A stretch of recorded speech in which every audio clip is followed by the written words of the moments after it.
เจอปัญหาหนักๆนี่คืออย่างดูละกับปัญหาแบบว่าที่เขามาเขาแบบว่าเข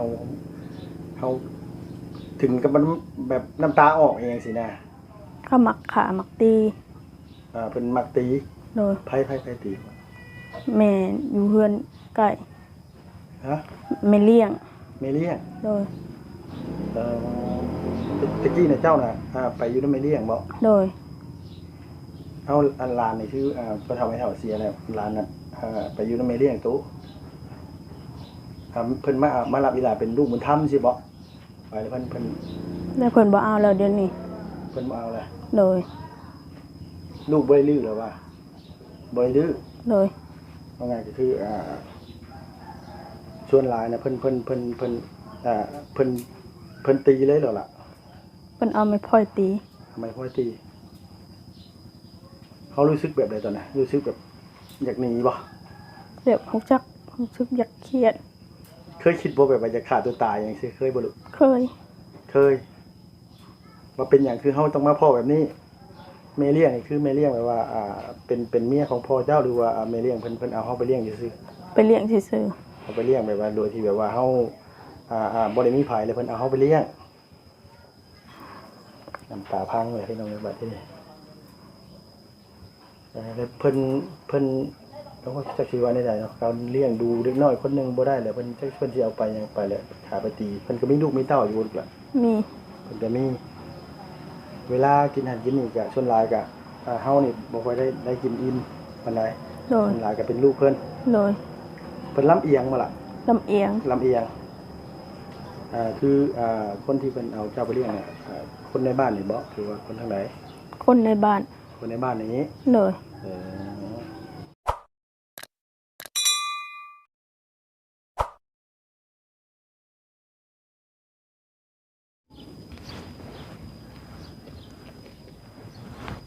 กับสบายดีและสวัสดีเด้อพ่อแม่พี่น้องเบิดสุขุสุคนพี่น้องเอ้ยเปิดคลิปมาพบมาพอกันมื้อนี้อยู่บ้าน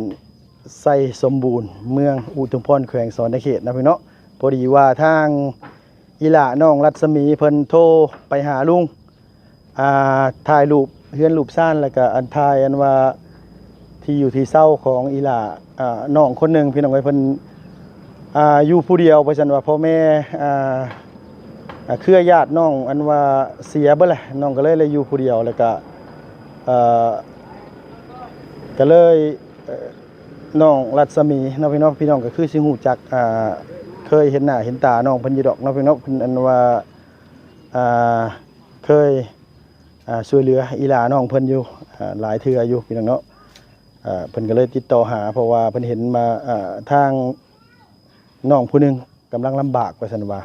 เพิ่นอยู่ผู้เดียวพี่น้องเอ้ยโมแหกแต่กระโปะก็คือสิบ่มีซ้ำบ่จักหั่นก็ได้โอ้ยเสาเฮือนเสาซ่านพี่น้องเนาะปวกอันแห่นปวกกัดเบิดล่ะจักสิอยู่ได้มื้อใดหั่นก็ได้โอ้ย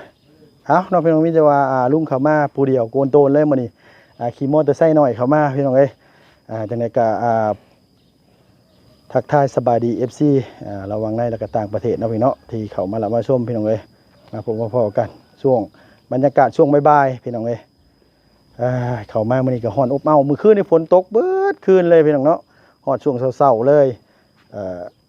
เข้ามาเบิ่งแล้วก็เห็นอันสภาพเป็นอยู่ของน้องเพิ่นก็น่าจะนักหน่วงอยู่แต่ว่าเฮาก็ต้องไปสอบไปถามว่าแม่นจริงแท้บ่ที่อีหลาเพิ่นอยู่ผู้เดียวเนาะพี่เนาะคันว่าน้องอยู่ผู้เดียวก็โอ้ยน่าเป็นห่วงอยู่ได้พี่น้องเพราะว่าทางอีหล่าเพิ่นเป็นแม่หญิงพร้อมเนาะกำลังเป็นผู้สาวอายุ14ปีได้ยินว่าพ่อแม่น้องตายายหรือว่าพ่อตู่แม่ตู่เสียไปแล้วว่าซั่นว่าไปอาศัยกินข้าวนำน้องรัศมีไปอันว่าอาศัยกินข้าวเฮือนข้างบ้านเพิ่นดูตนศาสตร์ก็แบ่งกันเนาะพี่เนาะไปมีแต่ว่าลุงสิเข้าไปสอบไปถามทางอีหล่าน้องเพิ่นบ่รู้ว่าซื้อหยังบ่นี่พี่น้องเอ้ยโดยมือกล้องจำเป็นเลยมื้อนี้โดยเอ้าสบายดีเลยนั่งเด้อป้าจบม.ใดล่ะม.6จบม.6แล้วม.6สิเข้านี่เนาะหมายความว่าจบม.5อัน เทอมเมื่อกี้นี่ โดย สิต่อม .6 ต่อหรือว่าสิไปต่อหรือสิพ่อซ้ำนี่ เบิ่งก่อนเบิ่งเงินก่อน เบิ่งเงินก่อน เขามีเงิน เอ้ามันคือสบายแท้เฮ้อ เขา วะ มีเงินกับบริเงิน คันมีเงินเลยเฮียนต่อคันบ่ได้เงินถ้าบ่ได้เงินก็บ่ได้เฮียนต่อ ในใจน่ะอยากเรียนต่อให้ม .7 ไปแล้วอยากได้ใบประกาศ ก็ยังอีก2 ปี แม่เจ้าเป็นได้ไรซั่นน่ะ แมวก็เปลี่ยนไปหลายแล้วเดี๋ยวนี้อ้วน บ่แม่นจังซั่นเพิ่นออกจากเรือนจำหรือยังเพิ่นออกจากคุมขังหรือยัง ออกแล้ว ออกแล้ว แล้วไปอยู่ไสซื่อซุมื้อนี่ เราอยู่ไทย อ๋อไปทำงานอยู่ไทยมีครอบครัวใหม่ยัง มีแล้ว มีแล้วหมายความว่าออกจากคุมขังแล้วไปข้ามไปไทยพ่อผู้บ่าวสปาร์กเลย บ่ บ่กะเดียววะ ไปเฮ็ดเวียกใส่ไม้เท้าก่อน โ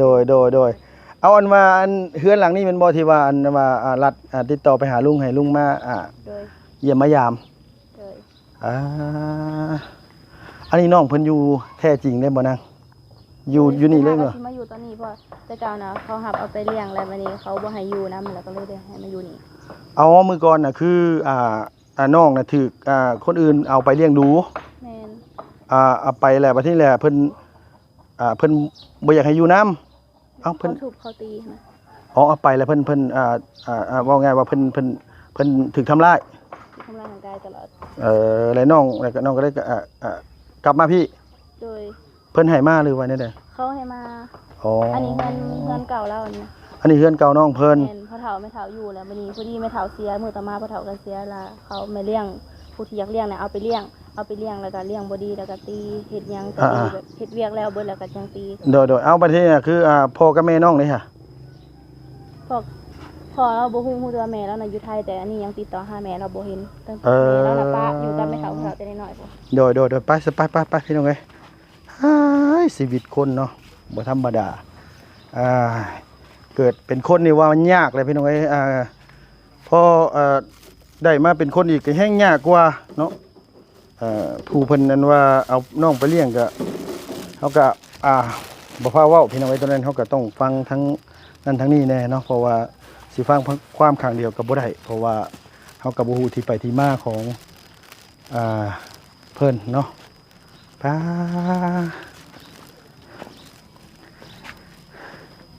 ปวกกินได้นี่เนาะน้องเนาะเฮ้ยพี่น้องเอ้ยเฮ้ยมันหลักมันสิรับน้ำหนักเข้าได้อยู่บ่ละลัดฮะ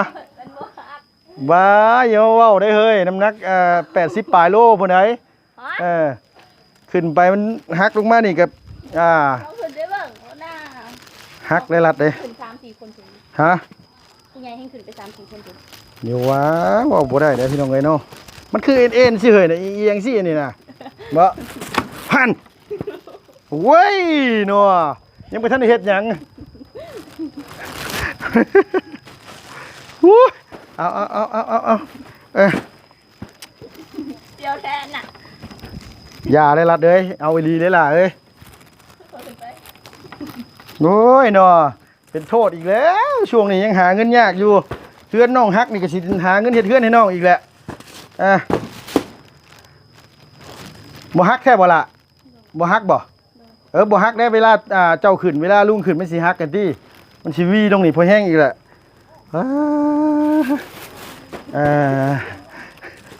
โอ้ยขมั่งได้พี่น้องเอ้ยแน่นอยู่เนาะ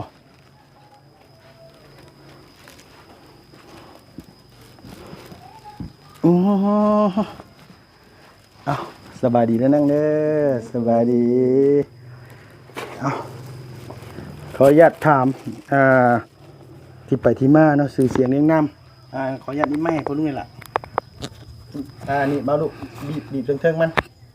ได้บ่ ได้ โอเคได้อีหลาชื่อหยัง ชื่อนางใบเตย น้องใบเตย โดย อายุจักปีแล้ว 14คือน้องใบเตยนี่ทางน้องรัศมีว่าอีหลาแล้วอยู่ผู้เดียวเป็นได้คือได้อยู่ผู้เดียวลูก เพราะว่าพ่อแม่นั้นพวกแม่เลี้ยงทั้งเลยตีลูก บ่อีหลาเราแต่ต้นปลายสาเหตุมาเดี๋ยวคือแบบว่าคือทั้งพ่อเฒ่าแม่เฒ่า พ่อแม่เจ้าสินะเพิ่นไปใส่เบิดพี่น้องญาติเครือญาติเจ้าน่ะบ่ได้มีบ่หรือว่าแนวใดลูกล่ะ ตอนยังน้อยหันลูกหันออกมาแล้ว แต่แม่ลูกหาทิมแต่ลูกตอนยังน้อย แต่เขาก็เก็บลูกมาเลี้ยง อ๋อคือจังซี่เนาะเราแบบว่าน้องอาจสิแบบว่ารูปแบบตัดตอนพี่น้องเอ้ยว่าไงคือทางน้องใบเตยนี่เกิดมาแล้วแล้วบัดนี้เนี่ยแม่โตถิ่มตัวไว้กับพ่อเฒ่าแม่เฒ่า โดย แม่นบ่ลูก โดย แล้วบัดนี้เนี่ยพ่อเฒ่าแม่เฒ่าน่ะเสีย โดยเราเสียแต่โดนแล้ว เสียได้อีหลาจักปี แต่4 ปี4 ขวบ แต่หลานตั้งแต่หลาน4ขวบเนาะ โดย แล้วอันว่าคนที่เพิ่นอุปการะหรือว่าเอาอีหลาไปเป็นลูกบุญธรรมที่เอาไปเลี้ยงดูนะเพิ่นเป็นคนอยู่ไสลูก บ่ฮู้ เอาที่เจ้าไปอยู่ไสซะ อยู่ศูนย์แสงสว่าง อยู่อยู่ศูนย์แสงสว่าง โดย คือเจ้าเข้าไปอยู่ศูนย์แสงสว่างนี่เจ้าเข้าไปจะอยู่แต่อายุจักปี 13 13 โดย ที่คนเอาอีหลาไปเลี้ยงดูนี่เพิ่นเอาไปตอน13 โดย ไปอยู่ได้ปีหนึงไปอยู่แล้วเพิ่นเจ้าบ่ได้ถามที่ไปที่มาเพิ่นบ่ทราบว่าเพิ่นเป็นคนอยู่ไสเจ้าบ่ได้ถามศูนย์บ่ทราบว่าเพิ่นอันนี้แล้วเจ้าไปอยู่บ้านได้ซะดุ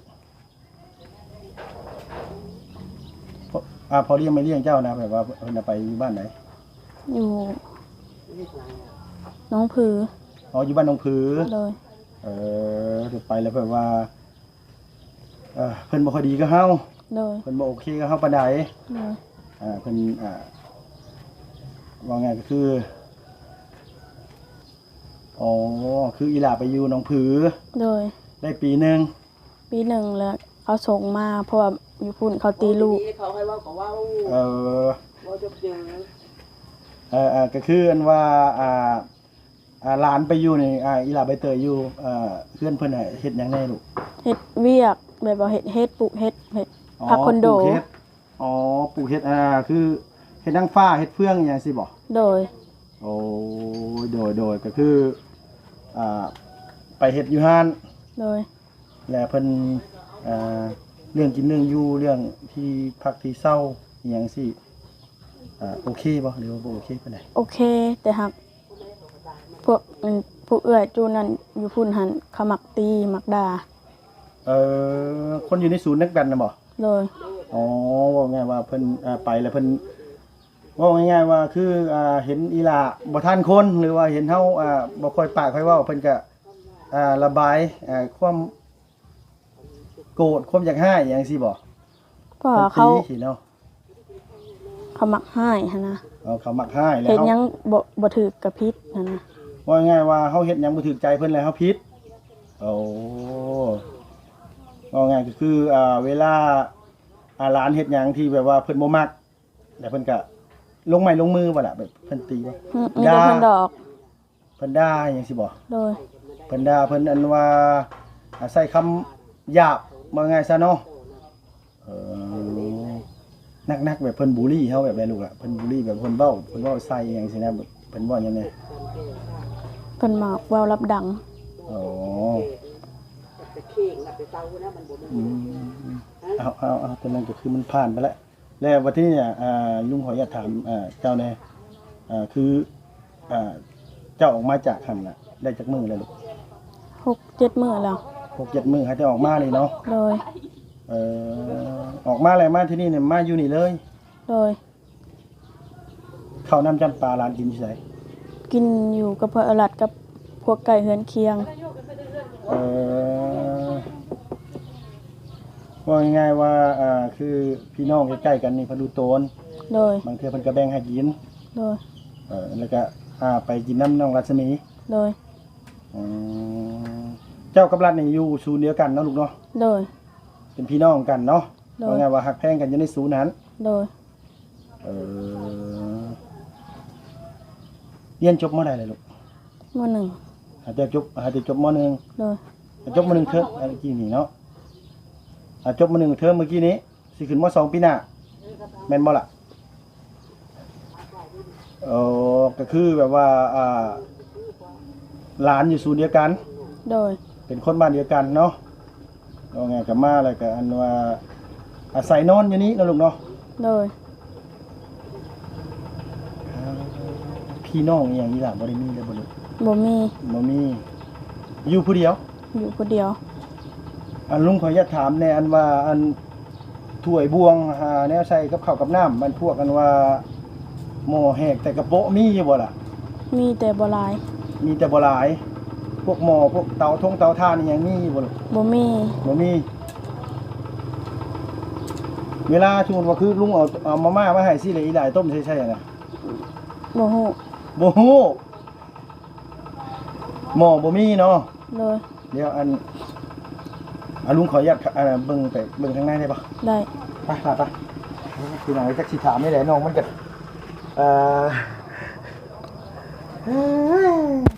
อันนี้ลูกพ่อเฒ่าบ่ พอเฒ่า เออไฟฟ้านี่ขอต่อน้ำเพิ่นบ่ลูกล่ะ โดย ขอต่อเฮือนข้าง ข้างเฮือน ๆ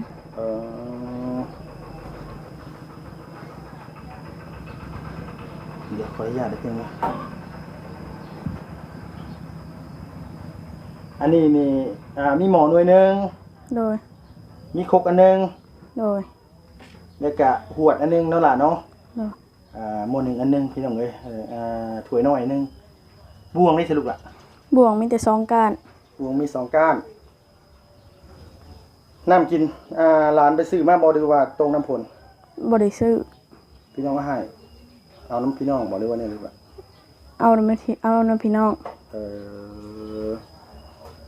นอนนี่ลูกเนาะ โดย พระเขาเจ้าบ่ย่านบ่ ย่านตะอดเอา ย่านแต่อดเอา โดย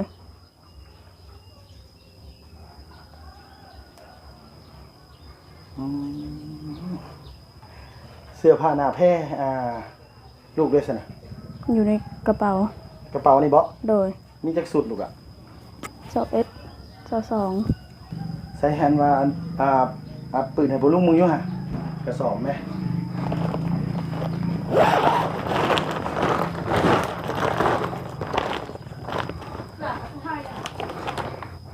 บ่ได้พับเลยไม่แคนผ่ากับบ่มี บ่มี เอาใส่กระสอบเลยมาเลย โดย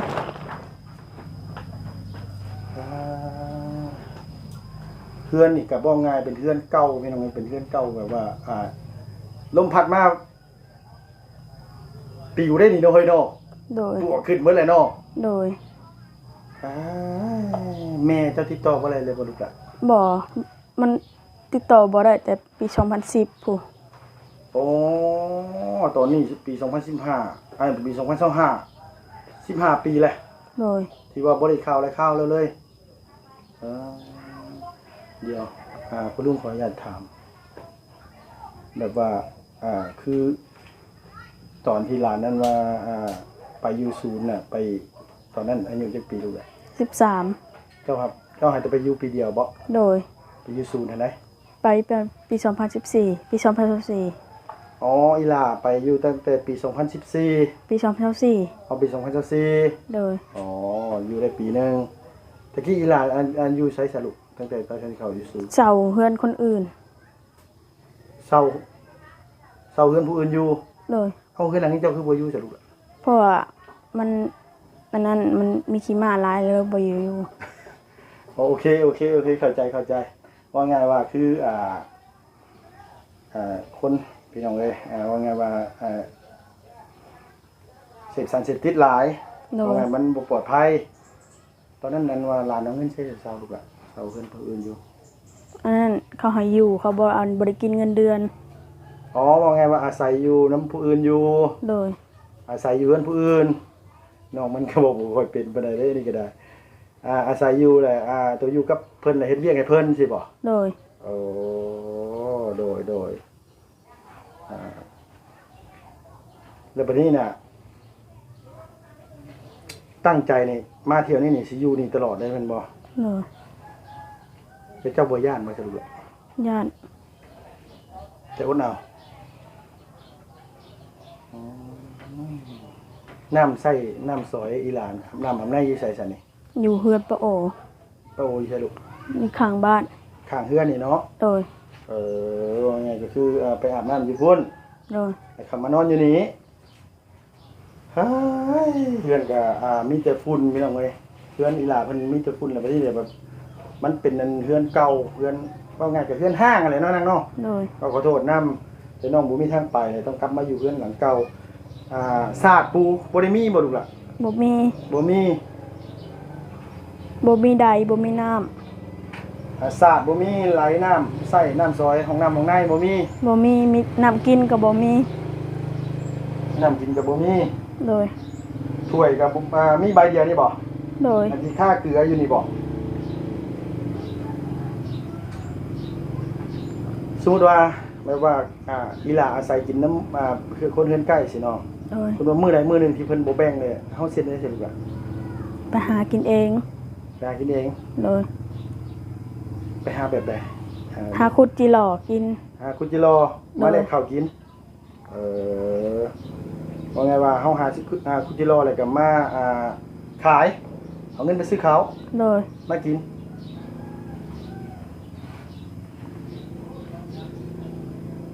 แบบลุงขออนุญาตถามเลยแบบว่าอันนี้เลยแบบว่า เรื่องที่แบบว่า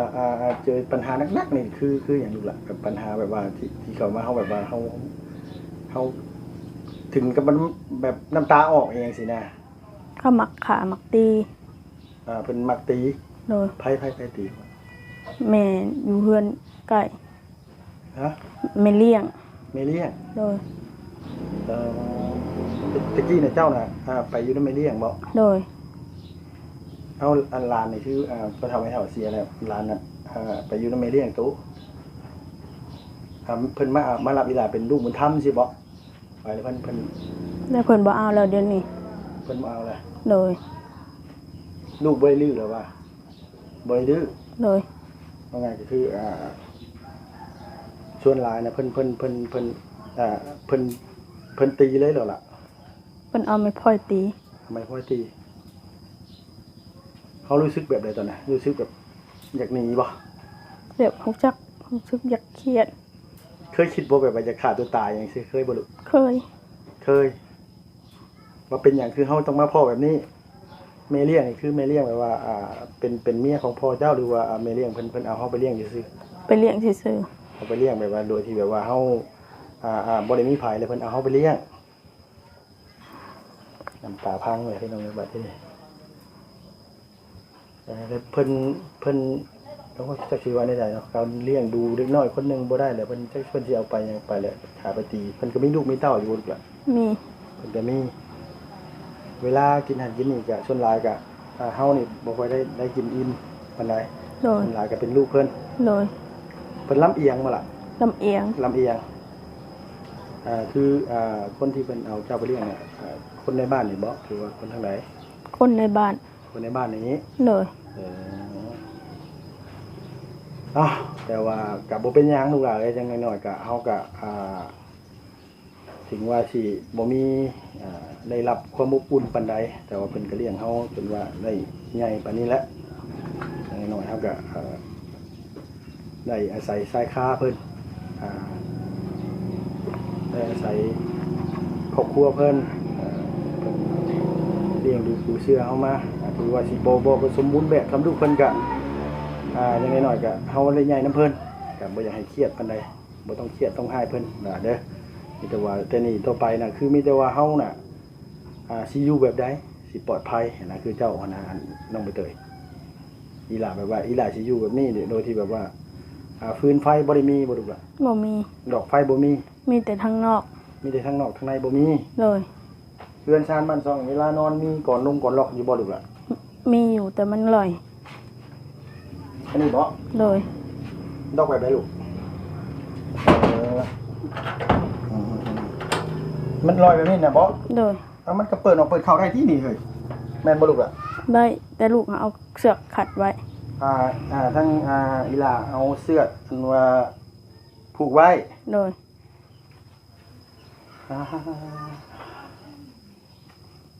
สมมุติว่ารัศมีบ่อยู่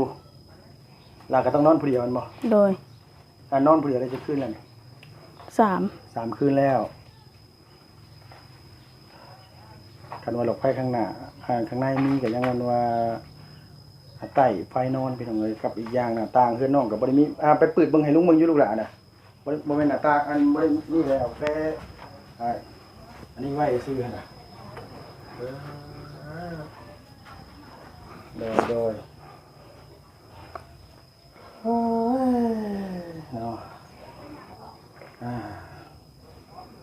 ปวดเข่ากับบ่มีเนาะลูกบ่แม่นอันว่าหยังนะเขาเอิ้นว่าเตาถ่านเนาะลูกเนาะ บ่มี เตาถ่านบ่มีข้าวสารอาหารแห้งอีหล่าบ่ได้มีหยังเลยบ่ลูก บ่มีปานใด บ่มีปานใดนี่คือมีอยู่บ่มีซำนั้นบ่หรือว่าจังได๋ มีซำนี้ อันนั้นน่ะอันว่าอันนั้นน่ะคือแบบว่าเพิ่นเอามาให้บ่หรือว่าหลานไปหาคุณจิโร่แล้วซื้อเอามา เขาเอาให้ เพิ่นเอาให้ โดย คือหลานนี่นึ่งกินเองเคยนึ่งกินเองอยู่บ่ เคย อ๋อคือว่าง่ายว่าข้าวนี่ร้านนึ่งเองเนาะ โดย กับข้าวน่ะบางเทื่ออะไรเพิ่นมีกับข้าวแล้วเพิ่นเอามาให้ โดย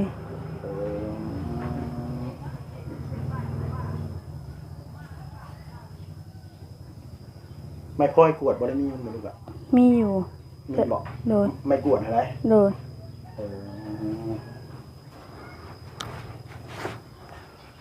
อันนี้นี่ลุงขออนุญาตถามอันลูกในว่าอันเลิศนี่เป็นเลิศของลูกเองบ่หรือว่าบ่แม่น เอิ้นคนลูก เลิศนี่เลิศของเจ้าเองเนาะ โดย มันเป็นชื่อไผลูกอ่ะ สื่อแม่เฒ่าตุ้ม แม่เฒ่าตุ้มนี่เพิ่นยังอยู่บ่หรือว่าเพิ่นเสียไปแล้ว เพิ่นเสียไปแล้ว เสียไปแล้วแต่ว่าใบตะดินน่ะอยู่น้ำไผซะตอนนี้ บ่ฮู้ เอ้า เพราะว่าเพิ่นบ่บอกลูก เจ้าคนอื่นเอาไปขายแล้วไปจ๊ะให้ลูกสิฮู้ได้จังไดว่าคนอื่นสิบ่เอาไปขายบ่ได้มีแม่นบ่เจ้ายังบ่ฮู้เลยว่าใบตะดินอยู่ไสอันนี้อยู่ไสนั่นเนาะบ่ โดย บ่ฮู้เนาะ โดย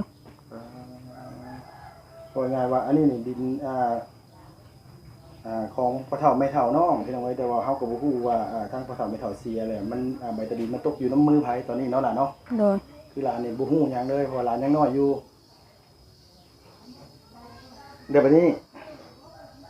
แม่เลี้ยงอีหล่ะที่อันว่าเพิ่นเอาอีหล่ะไปเลี้ยงอ่ะเพิ่นบ่ให้อีหล่ะอยู่นำเพิ่นแล้วแม่นบ่ โดย เพิ่นยับไปพี่อีกอยู่ล่ะนะเพิ่นเว้าแบบไรที่ว่าเพิ่นอันนี้เพิ่นเว้าแบบใด เพิ่นว่าเพิ่นบ่ให้อยู่ เพิ่นบอกว่าอย่าไปอยู่ไสก็ไป โดย คือเจ้าใหญ่แล้วคือใหญ่แล้วแบบว่าจะไปไสก็แล้วแต่เจ้า โดย คือข่อยบ่เลี้ยงดูเจ้าแล้ว โดย แล้วแต่ชะตากรรมอีหละเนาะเอาว่าไงว่าเพิ่นเลี้ยงอีหละแต่อายุ10ปีลูกแล้วลุงขออนุญาตถามลูก 1จะออกมาใหม่ๆเลย ออกมาใหม่ๆเลย โดย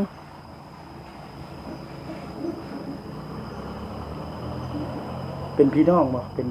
ป็นลูกพี่ลูกน้องลูกป้าลูกลุงบ่หรือว่าไหนๆ บ่แม่นเป็นอันนั้นซื่อ ว่าไงว่าเพิ่นเอาไปซื้อคนไทยกลางบ้านได้ซื้อเนาะ ๆโดย เพิ่นมีลูกนำกันจักคนเพิ่นกับพ่อใหม่อันพ่อเลี้ยงเจ้า 2 อ๋อ3ทั้งเจ้า โดย ว่าไงเจ้าเป็นลูกคนแรกบ่หรือว่าเป็นคนที่เท่าไหร่ลูกอะ เป็นลูกหลา ลูกหล่า โดย คือเพิ่นมีลูกน่ะ2คนมาแล้ว โดย หลานนี่ไปอยู่ข้างหลัง โดย เป็นผู้น้อยเอาอันนี้ก็เฮาก็บ่ง่ายก็คือง่ายๆพี่น้องเฮาก็บ่ฮู้สาเหตุตรงที่ว่าทางคนที่อุปการะให้อีหลาเพิ่นไปเลี้ยงน่ะเฮาก็บ่ฮู้ว่าแม่นความจริงหรือบ่แม่นความจริงครับตัวนี้เฮาก็อาจจะให้พิจารณาช่วยกันก่อนเฮาบ่อยากตัดสินว่าเพิ่นเป็นคนใจร้ายใจดำเป็นคนทำร้ายร่างกายน้องนี่ก็บ่อยากให้เว้าเนาะไปเนาะบางเทื่อแล้วเฮาก็เว้าไปก่อนแล้วมันพอมันคนจริงแล้วมันก็สิยากอีกเป็นห่วงอยู่ตอนน้องนอนนั่นแหละพี่น้องเอ้ยบ่ได้เห็นว่าเอาไม้กวดใยแมงมุมนั่นล่ะเนาะ มันบ่ได้ แท้ดีกว่าฮะ บ่ได้ อันนี้บ่ไม้กวดเจ้าน่ะ โดย อันนี้เนาะบ่ทันได้เฮ็ดเนาะลูกเนาะ โดย ร้านคิดว่าร้านสิอยู่นี่ตลอดไปบัดนี้เนาะ โดย เดี๋ยวลุงขอจะถามอีหล่าก่อนมาที่นี่อีหล่าเฮ็ดหยังเป็นแน่แนวอยู่แนวกินแนวนี้จังซี่นะลูก 1ข้าวกับเฮ็ดกินบ่เป็นปานใด ว่าไงวันหนึงเข้าได้เนาะ โดย เฮ็ดกินนี่ก็สำหรับเฮาเองนี่ก็เฮาว่าไงว่าเฮาตัวผู้เดียวกินหยังก็ได้เนาะล่ะเนาะ โดย เขาว่าไงว่าเฮ็ดเป็นแต่บ่ได้เก่งว่าไงว่าคือบ่ได้เป็นทุกอย่าง โดย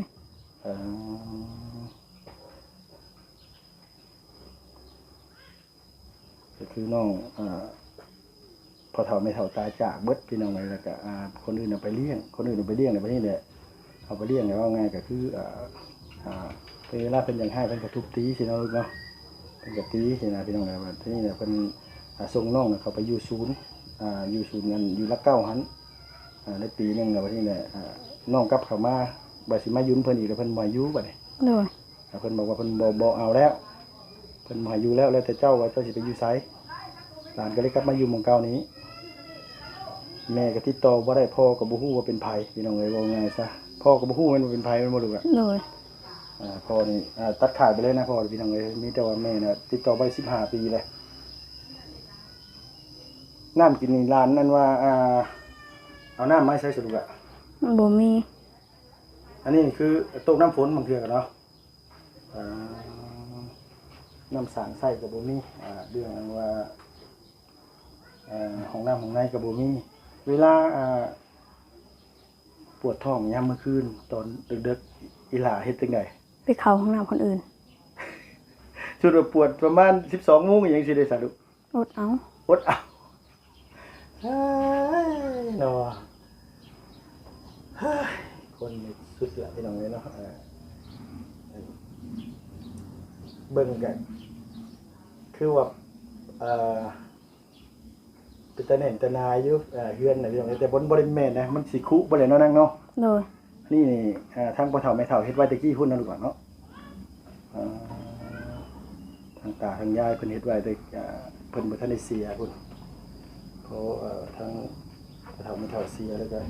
บ่มีคนอยู่เนาะกับเป็นคนอื่นเลี้ยงว่าซั่นนะเอามีแต่ว่าเดี๋ยวมื้ออันนี้ก็คือเพื่อนแต่เก่าแต่แก่ตั้งแต่หลานยังน้อยพุ่นนะพี่น้องตั้งแต่อันว่าร้านเกิดอยู่เฮือนหลังนี้แล้วอ่ะ เกิดอยู่สวรรค์ อีหล่าเกิดอยู่สวรรค์ โดย แม่เจ้าไปอยู่สวรรค์มาตะกี้นะลูก โดย อ๋อ ไปเฮ็ดโรงงานน้ำก้อน ไปอยู่โรงงานน้ำก้อนเลยหลานก็เลยเกิดอยู่สวรรค์พุ่น โดย ก็ว่าไงว่าแม่หลานนี่ไปพ่อกับพ่อหลานอยู่พุ่น โดย พ่อคลอดเพิ่นเอามาให้พ่อเฒ่าไปเฒ่าเลี้ยงอยู่พี่ โดย พออายุได้จักปีก็4 ปีบ่ 4 ปี 4 ปีแล้วพ่อเฒ่าก็แม่เฒ่าเสียแล้วคนอื่นไม่เลี้ยงกับพ่อเลี้ยงมารับเอาไปเลี้ยง โดย มาอยู่ฮอดจนฮอดอายุ13 ปีแต่เพิ่นก็ส่งอีหลาเข้าไปอยู่ศูนย์บ่ โดย ได้ปีนึงแล้วก็กลับออกมา โดย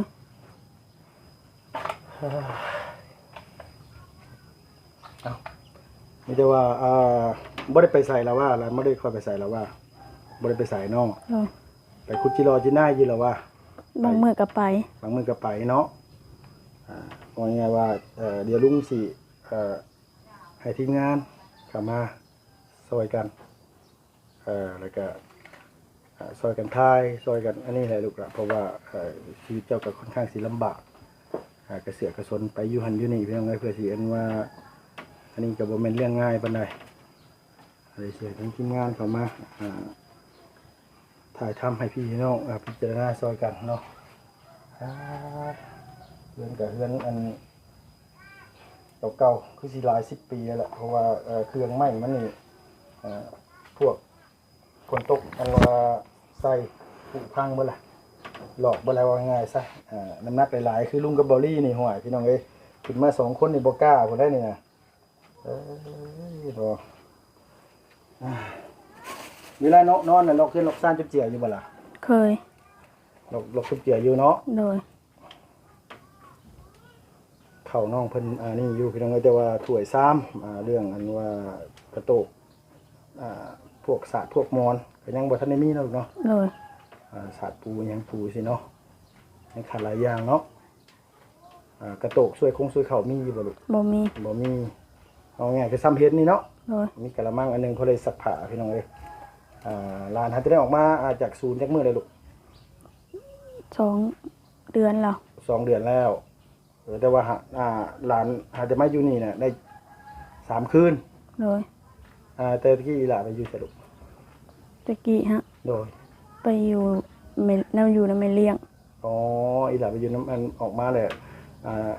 อยู่น้ำไม่เลี้ยงในเดือนปลาย โดย น้องงานเลยอยู่ในเดือนปลายแล้ววันนี้เนี่ยเพิ่นยังให้อหย่างสิบ่ โดย แต่เพิ่นก็บอกว่าเพิ่นรายนี้ โดย ไปอยู่ใส่กันไปบ่เอาอยู่น้ำแล้วก็เลยมาอยู่นี้หอบเสื้อผ้ามานอนนี้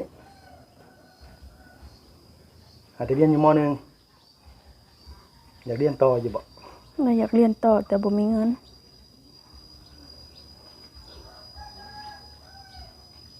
ง่ายๆก็คือน้องไปอยู่ศูนย์พี่น้องเอ้ยเรียนอยู่หลัก8นั่นแหละเนาะตอนนั้นเนาะ เลย เอ้ามีแต่ว่าโอเคแหละมีแต่ว่าอันนี้แหละสู้ๆลูกหลานอดทนเอาหวังว่าสิมีผู้ใหญ่จะดีพี่น้องเนาะดูตนศาสตร์อีหลาเพิ่นเด็กน้อยอายุ14 ปีบอกง่ายว่าถ้าไปทางมันบ่ดีหรือว่าไปกินเหล้าเมาสุราหาติดยาเนี่ยเสียอนาคตของเด็กน้อยได้พี่น้องเอ้ยเนาะคันว่าเฮาส่งเสียทำเฮียนก็สิเป็นเรื่องดีเรื่องหนึงพี่น้องเนาะอันนี้ก็ฝากพี่ฝากน้องฝากคุณยายจะดีนำกันให้หลาเพิ่นน้องใบเตยแม่นบ่ล่ะ เลย ลุงซื้อลุงเพิ่มเด้อ เลย ยินดีที่ได้รู้จักลูกเด้อ เลย มื้ออื่นบ่ได้ไปใส่เนาะ เลย คันบ่ได้ไปใส่บางเทื่อได้ลุงสิแวะเข้ามาหา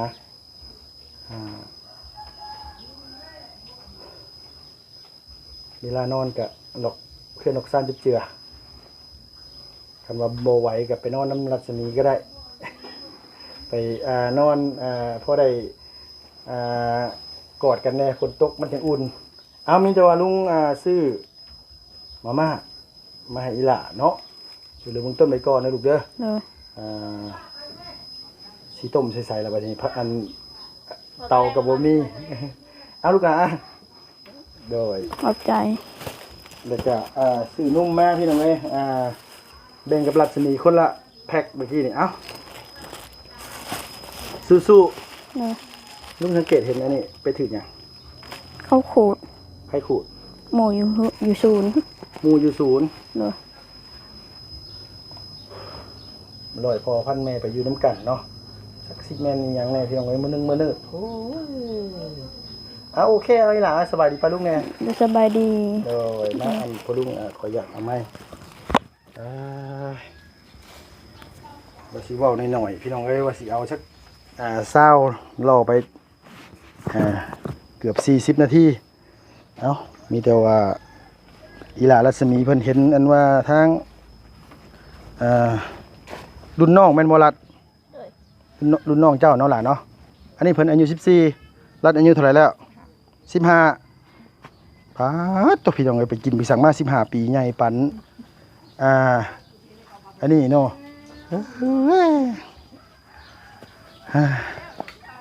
อันนี้นี่คือน้องนอนใน3 คืนเนี่ยมันนาง มันจะแม่พอบริสุทธิ์อยู่น้ำเรา เจ้าก็บ่ได้อยู่คือกัน เอามาบัดเลี้ยงไซ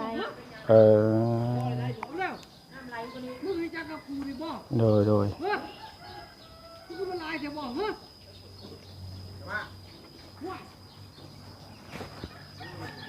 เป็นยังไงมีแต่ว่าฝากพี่ฝากน้องฝากผู้ใหญ่ใจดีเนาะพี่เนาะพิจารณาซอยกันลีลาเพิ่นก็อยู่ผู้เดียวแล้วก็อยู่เขตนี่ก็ว่าง่ายก็คือคน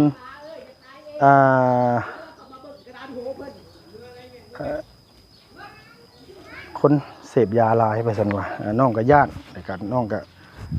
บ่กล้าอยู่ปานใดเพราะฉะนั้นอยู่ผู้เดียวเนาะพี่เนาะมีแต่ว่าเฮือนซ่านบ้านซองก็เฮือนเก่าน่าจะหลาย10 ปีแล้วล่ะน่าจะผุพังเมื่อไหร่เพราะว่ามันบ่มีคนอยู่แล้วก็อีกอย่างก็มันเป็นเครื่องไม้เก่ามีแต่แนวมันอันนี้บ่ล่ะมันสิหักสิเพบ่ล่ะเนาะพี่เนาะมีแต่ว่าลุงก็มาเยี่ยมมายามน้องถือว่าเป็นอีกเคสหนึงเป็นเคสใหม่เนาะพี่เนาะอยากให้พี่น้องมาชดซอยกันกะจักสิว่าจังใดเนาะลุงก็ได้พี่น้องเอ้ยอยากซอยอยู่แหละน้องก็ได้แต่ว่าคือเขาก็บ่ท่วมบ่ทันคือกันยังขาดหลายทางถ้วยบ่วงผ้าห่มผ้าแพรเรื่องเนี่ยอยู่ในกินทางอีหลาเพิ่นก็ได้เนาะโอเคละเด้อสบายดีป้าลุงนี่ล่ะ ขอบใจหลายๆเด้อ โดย โอ้ยงามเลยยังมีน้ำใจอีกเนาะติดต่อหาลุงว่าลุงไงมาหาทางอันว่าหมู่น้องแหน่ว่าซั่นว่าเพิ่นว่าเพิ่นอยู่ผู้เดียวไปตะลุตัวศาสตร์ว่าซั่นว่าดอกพื้นดอกไฟก็บ่ได้มีเลยพี่น้องอยู่ผู้เดียวคันยังน้อยๆก็มีดอกไฟซะจัก 2-3 ดอกเนาะพอได้ให้มันฮู้ว่าง่ายก็พอให้มันแจ้งหูแจ้งตาแหละเนาะเอ้าจังได๋ลุงก็กราบขอบคุญขอบคุณขอบมุกขอบใจพี่น้องหลายๆขอให้อยู่ดีมีแห้งเด้อพี่น้องเด้ออย่าเจ็บอย่าจนลำไม่รวยสุขภาพแข็งแรงอยู่เหมือนคนยืนเพียงเลยสำหรับคลิปนี้ไปแล้วพี่น้องบ๊ายบายสบายดีเด้อ